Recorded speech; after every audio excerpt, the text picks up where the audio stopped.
Hello everyone, welcome back to our channel, and today we are going to start with ARD MCQs 2025 for NABARD Part 2. Part 1 is already done. If you have not watched, please go and watch in the playlist or in our YouTube channel. Please like, share and comment. Please join our Telegram channel for further more updates and PDFs. Please also start filling your application forms. Application forms are out today from 8th of November and it will go on till 30th of November 2025. NABARD notification is finally out, and there are very less seats this year, so be prepared in full force. And let us start with the ARD MCQs Part 2 class. I hope this will be beneficial for you all. And in these MCQ classes, we are revising full complete syllabus.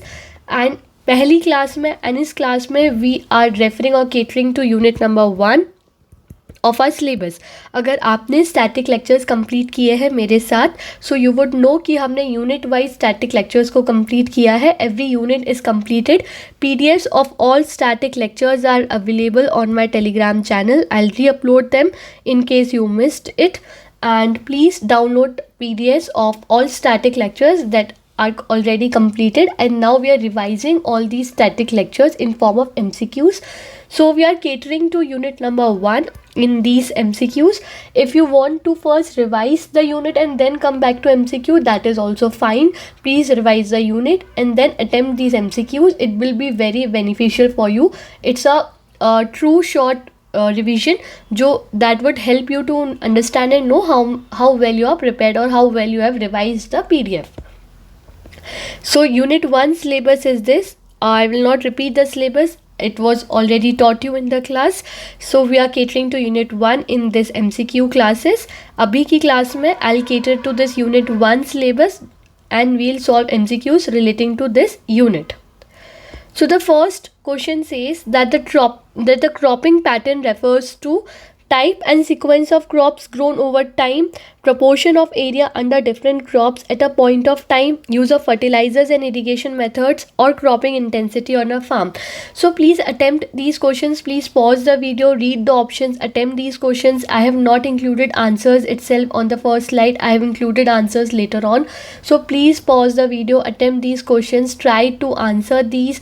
Please also calculate your score, how much score you are getting on attempting these questions. Please let me know that also in the comment section, how well you are performing.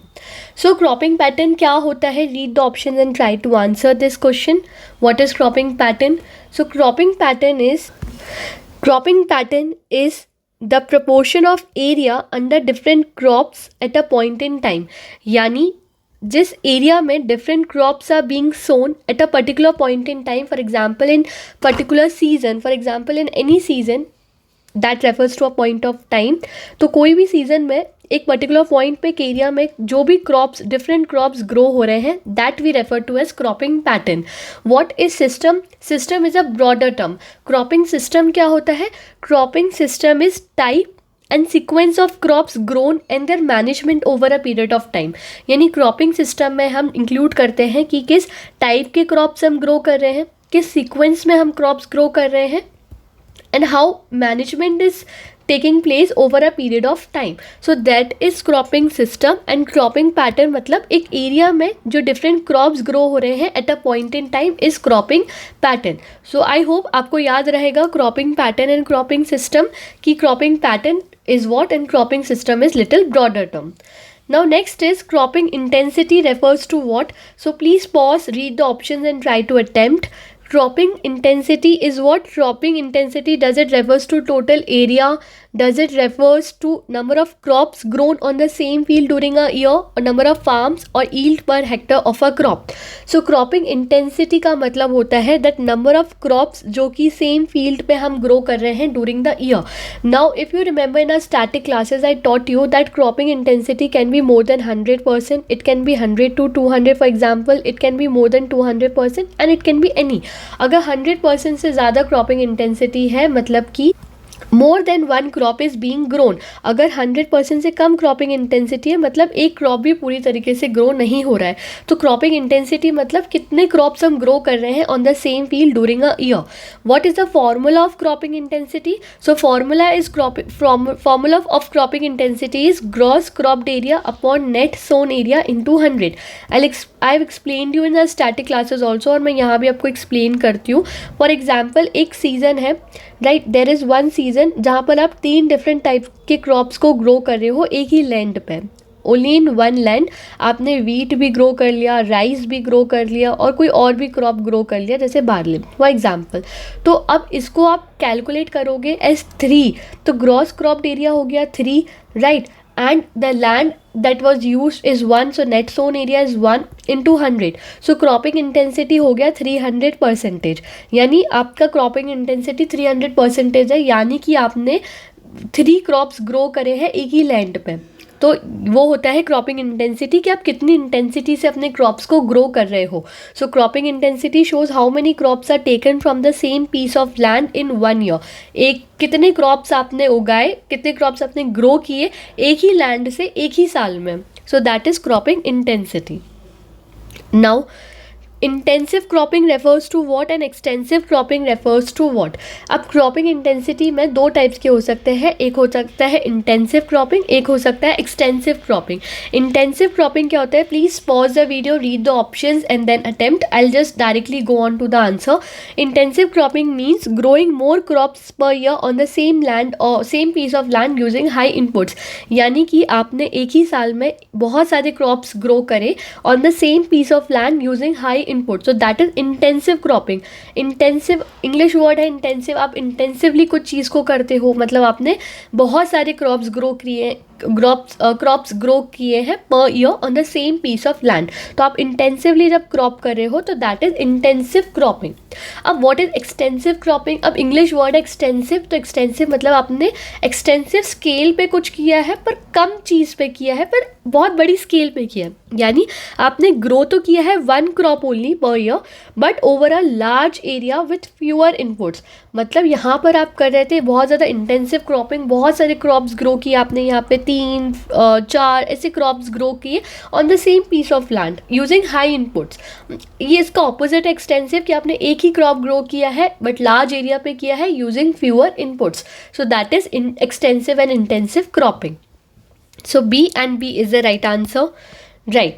Now, if a farmer has a net sown area of 2 hectares, so this I have taken the screenshot from our static classes only, कि अगर farmer के पास net sown area है of 2 hectares and gross cropped area है of 4 hectares, तो cropping intensity क्या होगी? आई just told you कि cropping intensity का फॉर्मूला होता है gross cropped area upon net sown area into 100. Now gross cropped area is 4, net sown area is 2 and 100. So it is 200%. So cropping intensity becomes 200%. If it is more than 200%, इसका मतलब है कि multiple cropping हो रही है वहाँ पे.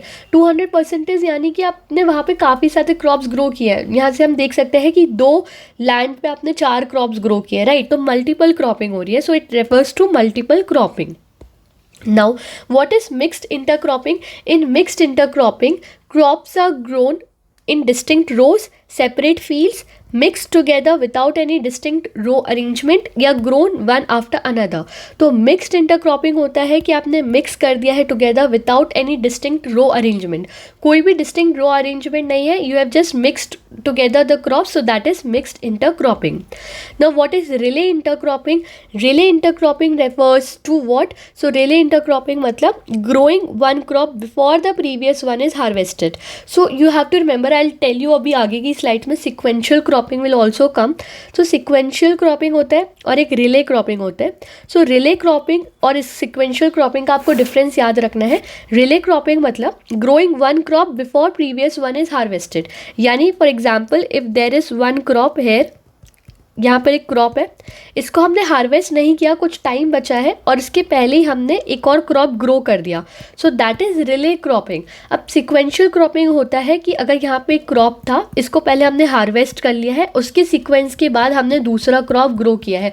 सो that is sequential cropping. So don't get confuse. यहाँ पे previous one is harvest before the previous one is harvested, मतलब यहाँ पे हार्वेस्टिंग नहीं हुई है और यहाँ पे हार्वेस्टिंग हो चुकी है. Now, this is the answer, right? Which of the following intercropping types involves partial overlapping of crops? Now, here you will understand, क्योंकि जब I have told you the difference between sequential cropping and relay cropping. So now please answer me कि कौन सा ऐसे intercropping types है जहाँ पे partial overlapping हो रही है, मतलब यहाँ पे क्रॉप को हार्वेस्ट नहीं किया है और उसके पहले ही दूसरा क्रॉप को ग्रो कर दिया है, तो थोड़ी सी ओवरलैपिंग हो गई है कि दो क्रॉप अब साथ में हो गए, इसकी हार्वेस्टिंग होने वाली है और इसको अभी सो किया है. So there is some partial overlapping of crop, so that is relay intercropping. I just told you कि रिले में जो पहले वाला है वो हार्वेस्ट नहीं हुआ है, उसके पहले ही सेकेंड क्रॉप इज ग्रोन, तो that is relay intercropping. So थोड़ी सी partial overlapping is taking place in case of relay intercropping. So D is the right answer, relay intercropping. Now sequential cropping refers to what? So I just explained you sequential intercropping क्या होता है. Sequential intercropping मतलब growing two or more crops one after another on the same field within 1 year. मतलब एक के बाद एक जब grow कर रहे हैं and there is no overlapping. In case of sequential there is no overlapping. वो sequence follow कर रहे हैं, sequence is followed. तो ऐसे आप you can remember that sequence is followed in sequential type of cropping. So B is the right answer. Now in sequential cropping intercrop competition is what? मतलब what is it is asking that sequential cropping हो रही है one after one, like this crop is there और ये जब crop harvest हो गया तो उसके बाद ये क्रॉप आया, एक सीक्वेंस में क्रॉपिंग हो रही है. So what is the competition here? There competition is zero because there is no overlapping, right? Because there is no overlapping, so there is no competition. So competition is none. Right. Now, next is that All India Coordinated Research Project for Dryland Agriculture was launched in which year? So All India Coordinated Research Project was launched in the year 1970. So you have to remember this, that the project on dryland agriculture was launched in the year 1970. ICAR initiated this project with support from government of Canada, right? तो Canada के साथ support में ICAR ने इस project को launch किया in the year 1970. Next is which of the following institutions became the main centre for dryland agriculture research in India? So dryland agriculture research के लिए the main centre is CRIDA in Hyderabad. So please remember this centre. Dryland के लिए the centre for research is CRIDA Hyderabad. So B is the right answer. B is the right answer. CREDA stands for Central Research Institute for Dryland Agriculture and it's located in Hyderabad, जो कि एक main center है for dryland research. Now, dry farming is generally practiced in areas receiving annual rainfall of what? Now, see, अब dry farming का नाम आया है, so you must remember terms जो हमने पढ़े थे, that is dry farming, then dryland farming and then rain-fed farming. I am sure कि आपने ये पढ़ा होगा. I also taught you these three terms, that is dry farming, dryland farming and rain fed farming. So let me just make you revise easy terms में. Let me just explain you कि इसका मतलब क्या होता है. For example, no irrigation is happening here. Just please remember, तीनों में एक broad point है that no irrigation is happening. Now here rainfall is for example 500 mm. Rainfall is 500 mm, right? Now there is very less rainfall, no irrigation is happening, तो यहाँ पे soil is also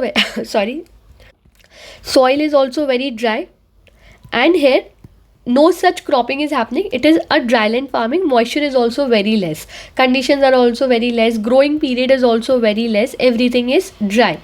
Now second is dryland farming. Here also no irrigation is happening, but rainfall, let's just assume that 900 mm rainfall is happening, right? More than of dry farming. And यहाँ पर crops we are growing जो कि water efficient है, जैसे कि बाजरा, maize, we are growing all these crops. So that is dryland farming. Growing period भी थोड़ा ज़्यादा है. नाउ रेन फेड फार्मिंग, यहाँ पे रेनफॉल काफ़ी अच्छी है. For example it is 1150 mm और यहाँ पे जो क्रॉप्स है वो रेन डिपेंडेंट है. Everything that is happening is because of rainfall. So that is rain fed farming. सो ये 3 एग्जाम्पल्स हैं. I hope you understood it clearly. Dry, dryland and rain fed farming. Now it is asking कि क्या actually conditions है, क्या actually official sources बोलते हैं कि अगर इतना से इतना रेनफॉल होगा तो देन वी विल कंसिडर कि ये ड्राई है, ये ड्राईलैंड है और ये रेन फेड है. ये जैसे मैंने आपको एग्जाम्पल्स में शोकेस किया. You just have to learn official figures, that's it. Just replace it with official figures. Now dryland farming मतलब कि होता है if rainfall it is receiving rainfall less than 750 mm, less than 750 mm. For example, I took 500 mm, right? So less than 750 mm जब rainfall हो रही है तो that is dry farming. Dryland के केस में it is 750 mm to 1150 mm. तो example I took of 900 mm.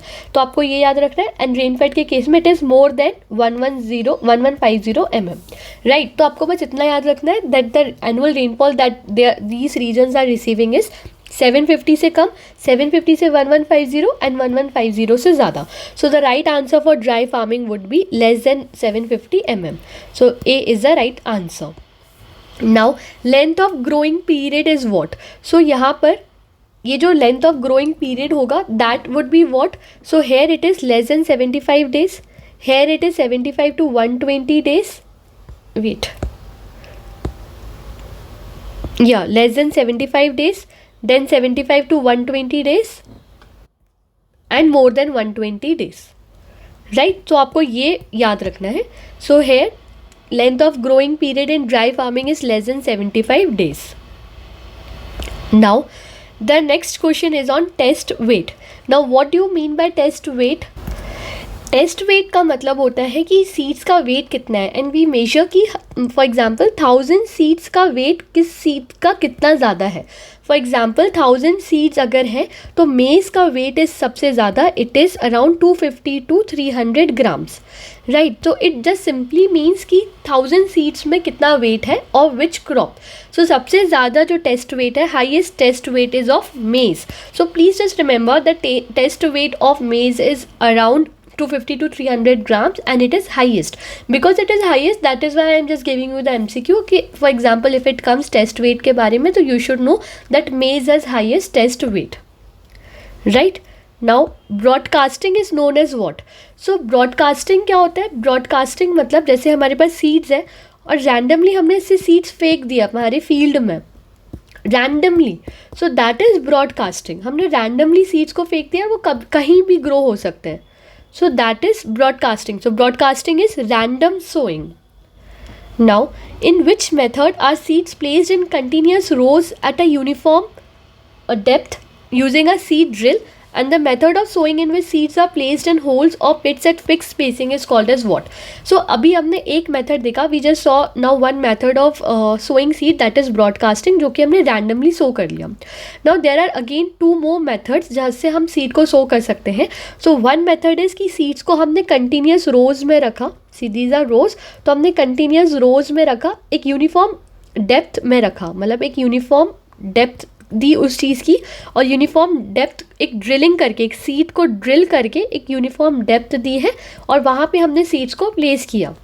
Now one more method is that seeds को हमने होल्स में प्लेस किया है या पिट्स में एट फिक्स स्पेसिंग. तो हमने पिट्स किए, पिट्स यानी गड्ढे, तो हमने होल्स या गड्ढे करे and then we placed seed here. So what are these two methods called as? So first one is drilling. ये एग्जाम्पल ये ड्रिल से भी समझ में आ रहा है कि हमने ड्रिल करके कंटिन्यूस रोज में रखा है एक पर्टिकुलर डेप्थ पे. So this method is drilling, please remember it is drilling. And second one is dibbling, right? सो आपको दोनों मेथड्स याद रखने हैं, drilling and dibbling. Now next is that what portion of total field area is usually used for a nursery in transplanting method. So पहला method हमने study किया that is broadcasting, जिसमें हमने randomly sow कर दिया. फिर हमने देखा drilling, जिसमें हमने drill करके seeds को रखा है. And third we saw dibbling, जिसमें हमने holes में रखा है. And fourth method we are seeing is transplanting, right? तो ट्रांसप्लांटिंग क्या होता है? दैट फर्स्ट ऑफ ऑल हमने नर्सरी में उसको ग्रो करा है and then we will take it to a field, right? So now it is asking कि टोटल एरिया जो हम फील्ड का रखने वाले हैं, तो नर्सरी में हमें कितना फील्ड रखना चाहिए, कितना एरिया नर्सरी में होना चाहिए. सो फील्ड का 1/10 area should be kept in nursery, right? So this is 1/10. Total field area usually use for a nursery in transplanting method is 1/10. जो भी फील्ड है उसका 1/10 एरिया नर्सरी का होना चाहिए. एंड व्हाट अबाउट एज, कितना एज तक, मतलब और हाउ मेनी मंथ्स, कितने डेज के लिए हमको नर्सरी में रखना है? सो अराउंड 1/4 ऑफ एज के लिए हमको नर्सरी में रखना होता है एंड द एरिया इज 1/10. तो ये दोनों facts you have to remember. Now there are two more methods. अभी हमने बहुत सारे मेथड्स देखे, we saw broadcasting, drilling, dibbling, transplanting. Now there are two more methods that are called as kera and pora. Right, these two methods are Kera and Pora. Now you have to understand the difference and meaning, because this can come in exam, and I think so it is also a PYQ. It has already been appeared in the exam, so you have to take note of Kera and Pora.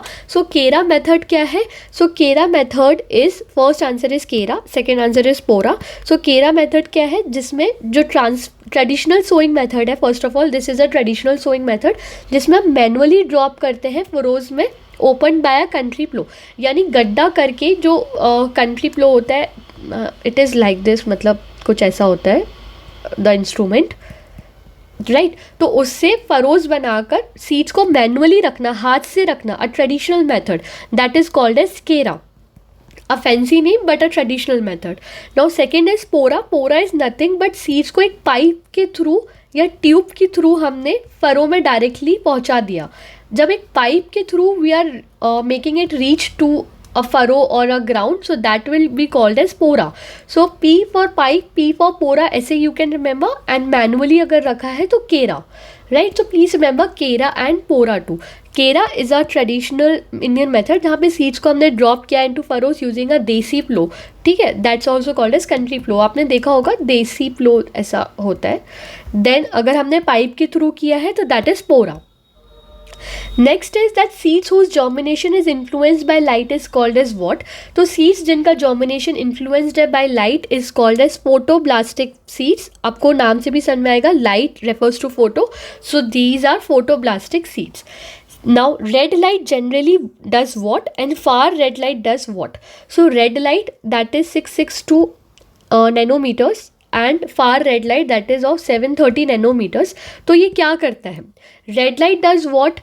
जो red light होता है वो germination को promote करता है, it helps in germination of seeds, right. लेकिन जो far red light होता है ऑफ 730 mm वो इनहिबिट करता है जर्मिनेशन को. मतलब आपको याद रखना है रेंजेस, दैट इज 662 nm जब होगा तो वो प्रमोट करेगा जर्मिनेशन को, एंड जब 730 होगा तो वो इनहिबिट करेगा. इनहिबिट मतलब रोकना जर्मिनेशन को, तो it will stop germination. Now what is seed dormancy? Seed dormancy का मतलब क्या होता है? Please read the options, try to attempt. Seed dormancy refers to death of seed, failure of viable seeds to germinate even under favorable conditions, failure of seeds to germinate due to lack of water, loss of seed viability due to age. So what is seed dormancy? Seed dormancy मतलब होता है कि सारी conditions दी, सारी favorable conditions दी, full water, air, all fertilizers, जो भी चाहिए था seed को सब कुछ दिया, still it failed. Don't compare it with yourself, but that is seed dormancy, failure of viable seeds to germinate even during favorable condition. सब कुछ दिया, still failed, so that is seed dormancy. Please remember this, that is seed dormancy. Now there is one more word, that is quiescence. Quiescence means कि क्योंकि favourable conditions नहीं दी, because water was not given, moisture was not given, और for example temperature, these are all example कि favourable conditions क्योंकि नहीं दी, so that is why you failed, the seed failed, right. So that is quiescence. But seed dormancy is it everything was given, still failed. So right, here is the question that quiescence is different from dormancy. Because why it is different? Now you will be able to attempt this question, that because it occurs due to unfavorable external conditions, right. Quiescence इसलिए different है क्योंकि unfavorable external conditions थी, इसलिए हुआ. Question happen जब कोई भी external condition जैसे लैक ऑफ वाटर या लो टेम्परेचर नहीं मिला एंड उसकी वजह से जर्मिनेशन नहीं हुआ, it's not a true dormancy. And dormancy हुई क्योंकि सब कुछ मिला उसके बाद भी नहीं हुआ. Now next question is scarification. So scarification helps in breaking dormancy. अब जब seed में dormancy आ गई है, for example अगर seed dormant हो गया है, everything that was provided but still seed is not being viable, तो अब ये dormancy को break करना पड़ेगा. This I have taught you in classes in detail, so I'll just tell you here in short कि seed में dormancy आ गई, seed को break करना पड़ेगा. So we studied there were various methods of breaking the seed dormancy. तो सबसे पहला method was scarification. Scarification क्या होता है?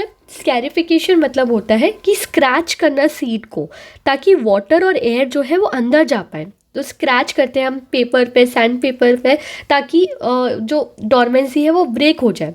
तो it helps in breaking dormancy जो कि हुई है because of hard and impermeable seed coat. जो हार्ड कोट हो गया है, for example this is a seed, for example this is a seed, and जो कोट है वो हार्ड हो गया है, इम्परमिएबल हो गया है, वो कुछ चीज़ को अंदर नहीं जाने दे रहा है. इट्स नॉट लेटिंग वाटर और air go inside it. So we have to break this. तो इसलिए हमने स्कैरिफिकेशन किया है, so that we can break the dormancy and then air and water can reach inside and seed can break dormancy and seed can become viable again. So it helps in breaking dormancy. Now there are several methods. So I've just given you the table instead of many MCQs, क्योंकि वो difficult हो जाता है हर चीज़ का MCQ banana, but I want you to revise everything. So एक short table I have given you. So let me just explain you in short. Mechanical scarification मतलब कि हम physically scratch कर रहे हैं या वीक कर रहे हैं हार्ड कोट को, ताकि जो अंदर जा सके, वाटर एयर अंदर जा सके, राइट. या फिर हम अगर केमिकल स्कैरिफिकेशन करना चाहें तो हम क्या करेंगे, we will soak seeds in concentrated sulphuric acid for 5 to 30 minutes, ताकि सीड कोट को हम सॉफ्ट कर सकें. देन हॉट वाटर ट्रीटमेंट, यानी we can soak seeds in hot water for few minutes. Leaching मतलब हम प्लेन वाटर में भी सीड्स को सोक कर सकते हैं कुछ दिन तक, कुछ घंटों तक, सो दैट केमिकल इनहिबिटर्स को हम हटा पाए. Then stratification, please remember this. Now I am highlighting you to please remember this because you can get confuse in scarification and stratification. Right, don't get confused between both terms. Both terms are very different. Scarification I just taught you, and stratification is what? Stratification मतलब कि chilling treatment देना, यानी या तो हम sand peat से उसको mix कर देंगे या हम store करेंगे at 2 to 5 degrees Celsius for weeks or months. यानी जब हम उसको chill कर देते हैं, seed को हमने chilling conditions दिए ताकि हम उसकी physiological dormancy को break कर सके, तो that is stratification when we are giving it a chilling treatment. So please don't get confused between scarification and stratification. Now next thing that you have to remember is this, that is hormonal treatment. हम seed को सोक कर सकते हैं किस solution में, तो that is GA3 solution, gibberellic acid solution, to stimulate embryonic activity. तो अगर हमें हार्मोनल ट्रीटमेंट देना है तो we will soak seeds in which solution. For hormonal treatment, we will soak seeds in GA3 solution, that is gibberellic acid solution. Then alternative wetting and drying seeds can be done. फिर light exposure हमने अभी बात की थी, red light 662 nm जो होती है वो प्रमोट करती है जर्मिनेशन को, so we can also expose this light. Then nitrate treatment, हम पोटेशियम नाइट्रेट भी दे सकते हैं या सोडियम नाइट्रेट सॉल्यूशन से भी ट्रीट कर सकते हैं. So these are all methods कि जैसे हम सीड डॉर्मेंसी कैसे ब्रेक कर सकते हैं, how we can break the seed dormancy. Now these are some questions from our slide that says tetrazolium test होता है जिसमें लिविंग टिश्यूज जो है वो रेड टर्न हो जाते हैं. फिर वो टेस्ट जो रैपिड रिजल्ट देता है वायबिलिटी की, तो दैट इज़ टेट्राजोलियम टेस्ट. मतलब what are these tetrazolium test, ये वो टेस्ट है जिससे हम टेस्ट करेंगे इज आर सीड्स वायबल और not. Here we were talking about what is dormancy, कैसे dormancy को break किया जाए, everything we understood, right?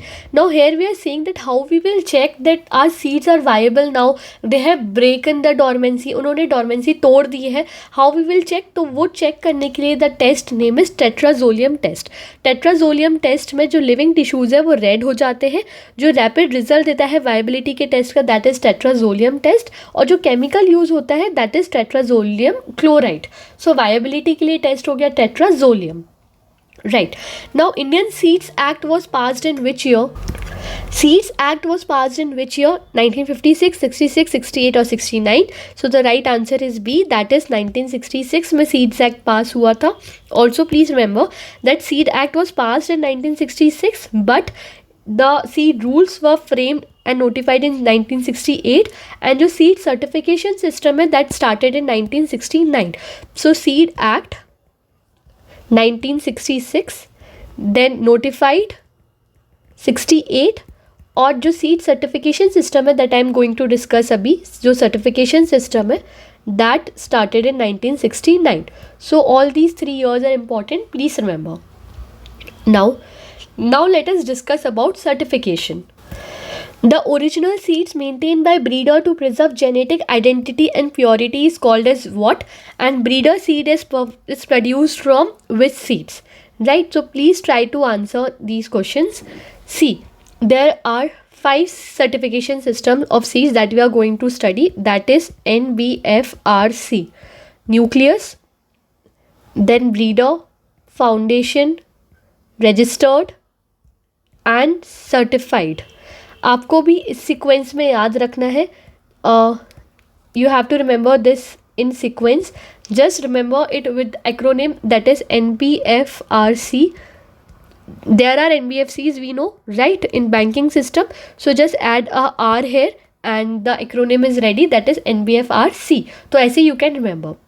Now the original seed, that is nucleus seed, right? So answer is nucleus seed. And breeder seed is produced from what? So breeder seed is being produced from nucleus seed. So foundation seed from breeder seed, registration from foundation and certified from registration, right? So this is the sequence. That is why you have to remember कि कौन सी seed कहाँ आती है. Now arrange the correct multiplication chain. So I just explained you NBFRC. So C is the right answer. Now you have to learn this table. It is important. So let me just highlight you the points that you have to learn. Nucleus seed एक original seed है जो कि produce की है genetic identity and purity के साथ, right?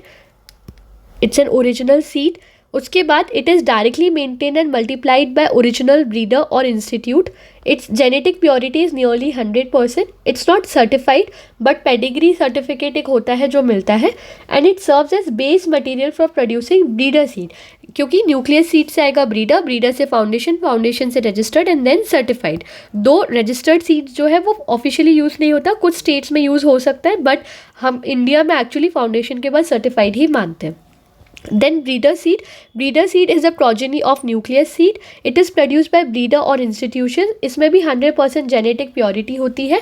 The tag that is used is gold and yellow tag. This is important क्योंकि color tags have been asked previously in exam and it can be asked. And it is used to produce foundation seed. फिर foundation seed is progeny of breeder seed, so it is easy क्योंकि एक के बाद एक आ रहा है. And it is grown or produced by certified growers, seed farms authorized by certification agencies. इसमें 99.5% genetic purity is there and white tag is rewarded and used to produce registered or certified, क्योंकि अगर registered नहीं है तो it will directly be used also to produce certified seeds.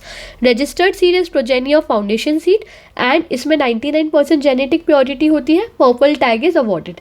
Now don't get confused purity के cases में, क्योंकि बहुत सारे different figures are there. कहीं जगह 99 लिखा है, कहीं 99.5 लिखा है, कहीं 98 लिखा है. So just please take a note of it that 100, 100, 99.5, 99 and 99 and often also accepted as 98 is only there. Then registered is progeny of foundation seed. Certified, it's also progeny of foundation seed. Okay, please remember. And it's produced by certified seed growers. Often it's also accepted at 98%, but genetic purity is also considered 99%, and here blue tag is awarded. And then this seed is distributed to farmers for sowing in the field, the certified seed. Please remember the color tags, that is breeder के लिए yellow, then white, purple, blue. Take a note of this. Please remember yellow, white, purple and blue tags are awarded. Now what is seed multiplication ratio and what is seed multiplication ratio? First tell me this, that please read the option, pause the video, please try to answer. Seed multiplication ratio is what? So seed multiplication ratio is that number of seeds produced per seed sown. For example, I have sown 100 seeds of any crop and in which and from which only 50 or 40 seeds are sown, right? So that is multiplication ratio. For example, अगर 1 kg of paddy seed produce करते हैं 80 kg of seed in next generation, so seed multiplication ratio would be 1:80. So this is the correct example. Let me just reframe my example. There is 1 kg of seed जो कि 80 kg of seed को produce करते हैं. So that is multiplication ratio कि कितनी seed से कितना ratio बन रहा है, कितनी सीड्स और बन रही है. Number of seed produce per seed sown, एक सीड से और कितनी सीड्स बन रही हैं. So that is seed multiplication ratio and here it is ratio 1:80. So that example that I was telling you, please forget that it was wrong. This is the correct example, right? Now seed multiplication ratio is quantity of seed produced divided by quantity of seed sown. Which crop has highest seed multiplication ratio? At least you can remember this कि किस का highest multiplication ratio है. So that is pearl millet. So pearl millet and sorghum का जो है वो highest seed multiplication ratio होता है approximately 1:200. यानी 1 kg of seeds में 200 kg of sorghum and pearl millet seeds are being produced, right? So that is pearl millet. Pearl millet is the right answer. What is the seed multiplication ratio for wheat? For wheat, it is 1:20. So D is the right answer. C, sorghum also has, and D 1:20 is the right answer. Now, what is seed replacement ratio? Seed replacement ratio होता है that आपने कौन सी कितनी certified seeds grow की है in reference to total area. For example, if this is a total area and here in how many hectares और how many percentage आपने for example in here आपने certified seeds से अपना produce grow किया है, so that is seed replacement ratio. So seed replacement ratio refers to proportion of certified or quality seeds used to total sown area. For example, अगर 600 hectares है out of 1000 hectares certified seeds use हुई है, for example this is 1000 hectares and in 600 hectares certified seeds are sown, तो जो seed replacement ratio होगा वो 60% होगा. That is 1000 divided by 600 divided by 1000 into 100. So that would be 60%. So B is the right answer. Now, what is the target of seed replacement ratio? So, target if we talk about, so self-pollinated crops का it is 33%. For cross-pollinated crops, it is 50%. And for hybrids, it is 100%. So, please remember this also. I think that's it for the class. We'll continue in our next class with classification of climates and everything, because I think it's almost 36 minutes and I think इतना ही class बहुत है, because then it will become too heavy for you also to understand. MCQs we'll revise now in our next class, MCQ class 3, and I hope this is being helpful for you. This is being beneficial for you and you're learning something new. It's also good to revise short revision sessions, and I hope you like the session. Please join our Telegram channel. Please like, share and comment, and thank you for watching.